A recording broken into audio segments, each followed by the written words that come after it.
ተው እረፍ። የጠገባችሁ ጴንጤዎች እረፉ።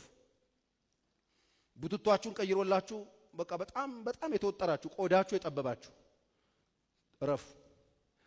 የተበታችሁ አገልጋዮች እረፉ። የፋነናችሁ ከአገር ቤት የመጣችሁ ከየመንደር ጌታ ለቃቅሞ ሰው ያረጋችሁ ስሪፒስ ተለብሱ ውጥር ያላችሁ እረፉ። እዚህም እዛም ያላችሁ እረፉ። ትዋረዳላችሁ። እኔ እግዚአብሔር ሲያዋርድ አይቼው አውቃለሁ። የከበሩ አገልጋዮች ሲዋረዱ አይቻለሁ። መዋረድ መሞት ብቻ እንዳይመስላችሁ። ባዶን ቀፎ ሆነ ትቀራለህ። ሞገስ አልባ ትሆናለህ። እረፍ። ጌታ ሲያከብር ተከበር። ከየት እንደተነሳህ ወቅ። ማንም አይደለህም አንተ። ለጌታ የተነጠፈው የኔ ነው እያልክ ያለ እረፍ። ለጌታ የተነጠፈው ለኔ ነው እያልክ ያለ ክብር እየጠራረክ ያለ አህያ እረፍ። እንቡር ስትል አሁን ምናልባት እንጠጥ እያላችሁ ያላችሁ ሰዎች በጆሮአችሁ እረፍ እያለ እህል በረንዳ እንዳልመልስ እረፍ። አብዶ በረንዳ እንዳልመልስ እረፍ። ያው ገራባ ታቅፈህ አንድ እግር ባዶ እግር አንድ እግር ካልሲ ያርገህ መንገድ ላይ እንዳንገናኝ እረፍ። ክብር የምትፈልግ ከሆነ ተከበር። እረፍ። ፊን የምትል ሰውዬ እረፍ። ትንሽ ሳንቲም ስታገኝ እግርህን እንደዚህ እንደ ድሮ እግርህን እያነሳ መራገጥ ያማረ ሰውዬ እረፍ። ትዋረዳለህ። እረፍ። የሰማይ ምክር ነው። እረፉ። የሰራዊት አምላክ እግዚአብሔር ነው የሚናገረው። እረፉ። እግዚአብሔር ሲያከብራችሁ ተከበሩ። ዝማሬው የጌታ ነው። እኔ አይቻለሁ። አንድ ቡሽሪ የሚባል ያበደ ነብይ ቁጭ ብሎ እያመለኩ እግሩ እንደዚህ ያለጋ አምልኮ ሲቀበል አይቻለሁ። ቪዲዮ አሳይተው እንደዚህ ቁጭ ብሎ ሶፋ ላይ ያመልካሉ። ዱቄት ነህ አንተ። እረፍ።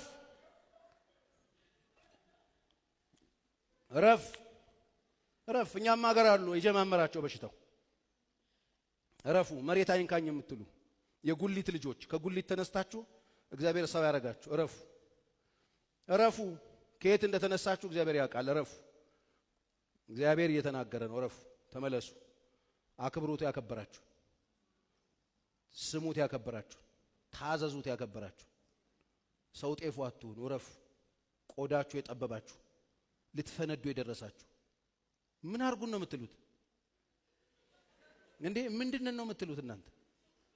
እረፉ። እውነቴን ነው የምላችሁ። እረፉ። ችግር የለበትም ጌታ ያዋርድሃል። እረፍ። ያ ንጉሥ ታስታውሳላችሁ? ንግግር ሲያደርግ ምንድነው የሚለው? ንግግር ሲያደርግ ይሄስ የእግዚአብሔር ድምጽ ነው አሉ ሰዎች። አይኖ አለ። አይኖ ነው ያለው፣ ምንም አላለም። ሌላ የእግዚአብሔር የእግዚአብሔር ድምጽ አይደለም ይሄ ምናምን ማለት ሲገባው ይሄ የእግዚአብሔር ድምጽ ነው አለ። ንግግሩ ሲያስገመግም ሰዎች ተገርመው ይሄ የእግዚአብሔር ድምጽ ነው ሲሉት አይኖ የስ ምናምን አለ። መጽሐፍ ቅዱስ በትል መታው ይላል። በዙፋኑ ላይ ያለ ተላ ይላል። አተላው፣ አበሰበሰው፣ ቁምቡስ ሆነ። እረፍ። ይሄ ማውራላ አዲስ ኪዳን ነው። እረፍ።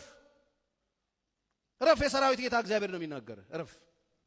ስፍራህን ወቅ። የሞተው ኢየሱስ ነው። ለሰዎች ልጆች መስዋዕት የሆነው ኢየሱስ ነው። አንተ ምን ከፍለህ ነው እንደዚህ የምትሆነው? ምን አድርገህ ነው እንደዚህ የምትሆነው? አህያ አይደለህ እንዴ? ማንም የሚጭንህ አልነበርክ እንዴ? ከሜዳ ላይ አይደል እንዲያነሳ? እረፍ። የወንድም ምክር ነው። እረፉ። እግዚአብሔር ሲያከብራችሁ በጣም እየፋነናችሁ ያላችሁ ሰዎች እረፉ። ዝቅ በሉ። ክብር ስጡት። ክብር ለሚገባው ክብር ስጡ። መፈራት ለሚገባው ፍሩ። አክብሮት ለሚገባው ክብር ስጡ። አክብሮት ስጡ። የጠገባችሁ ሰዎች እናንተ ፀሐይ የምታወጡ ፀሐይ የምታስገቡ ይመሰላችሁ። እኛ ካልጸለይን ምን ጉዲ ይፈላል እያላችሁ ሰው የምታስፈራሩ። እኔ ካልተናገርኩብህ ጉዲ ይፈላል የምትሉ ማን አንተ? ማን ንገረኝ? ማን አንተ? ሌባ ማን? እረፉ። ጆሮ ያለው ይስማ። እረፍ። የሰራዊት አምላክ እግዚአብሔር እየተናገረ ትመታለህ። ችግር የለበትም ጌታ ታገሳል። ያይሃል፣ ይጠብቅሃል፣ ይናገርሃል። እምቢ ካልክ ይሰብርሃል። ሰበረው። ኤሊን ሰበረው፣ አንገቱ ሰበረው። ይሄን ንጉሥ በትል መታው። አዲስ ኪዳን ላይ ያኛውን ደግሞ እዛ ተው እየተባለ እየተነገረው ቆይ እሱ እግዚአብሔር አዋቂ ነው ሲል እረፍ፣ ከኃጢአት ተመለሱ፣ እናንተ አገልጋዮች ተመለሱ። መቅደስ የምታረክሱ እና አፍናኒ ፊናሲ ቤተ መቅደስ ውስጥ ልጃገረዶችን እንዲያስወርዱ የምታረጉ ረፉ፣ ትሰበራላችሁ። እግዚአብሔር አለ ትናንትናም ዛሬም ለዘላለም ያው ነው። ማስተዋል ይሁንልን። አንገቶቻችንን ዝቅ አድርገን እንጸልያለን። መጀመሪያ አገልግሎቴ መጽሐፍ ቅዱስ ይዤ ገጠር ውስጥ በእግሬ እየሄድኩ አገለግል ነበር። በእግሬ ማለት ነው። በእግሬ ሄዳለሁ፣ አገለግላለሁ። ከዛ በኋላ እግዚአብሔር መጣና ቀስ በቀስ የሚያሳድግ አምላክ ትንሽ ቀስ አድርጎ ምንድነው የሰጠው? ሞተር የሚባል ሁለት እግር አለ አይደል? እሷ መጣችና እሷን እየነዳው ማገልገል ጀመርኩ። እሱን የሚያውቁ ሰዎች አንዳንዶች እዚህ ውስጥ አሉ። ሞተር እየነዳው ገጠር ውስጥ እጄ አገለግል ነበር። ሞተር ገና እንደያዝኩ ነው ፋይል የጀመረው። ከእግር ወደ ሞተር ሳድግ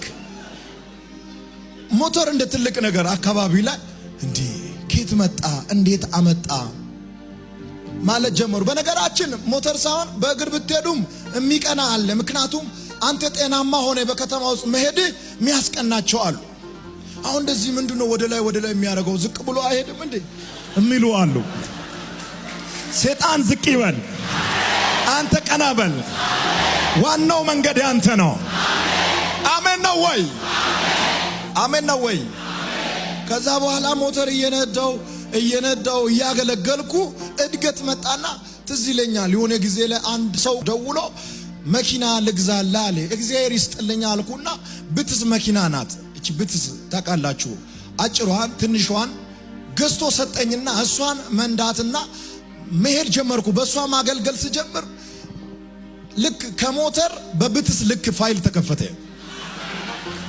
ከዛ በኋላ እሷን እየነዳው ሲሄድ እንግዲህ እንደምታውቁት ብትስ በጣም ዝቅ ያለች ስለሆነ ገጠር አካባቢ ላይ አትሆንም፣ ትመታለች። ጓ እያረገ ሆዷን ይመታል መንገዱና በጣም ሆድ ትታመማለች። ሁሌ ከአስፋልት ውጪ ለሆዷ ጥሩ አይደለምና እንዴት ነው ግራ ገባኝ። ማደግ አለብኝ ብዬ በደንብ ለማደግ ስላልቻልኩ ትንሽ ከብትስ ወደ ኮሮላ አደኩት። ኮሮላ ከዛ በኋላ በኮሮላ ሌላ ፋይል ተከፈተ። በኮሮላ አየርኩ ትንሽ ሻል ስለምትል በሷ አየርኩ እያገለገልኩ አንዴ አዲስ አበባ፣ አንዴ ሐዋሳ፣ አንዴ ወላይታ፣ አንዴ ሌላ ክልል እየርኩ ሳገለግል የመኪናዎች ጉልበት ትንሽ ነው፣ ምቾቱም ያንሳል። ከአገልግሎት ድካም ጋር አልቻልኩም። አንድ ሰው መጣና ለምን ይሄንን መኪና አትይዝም ቢኤት አለኝ።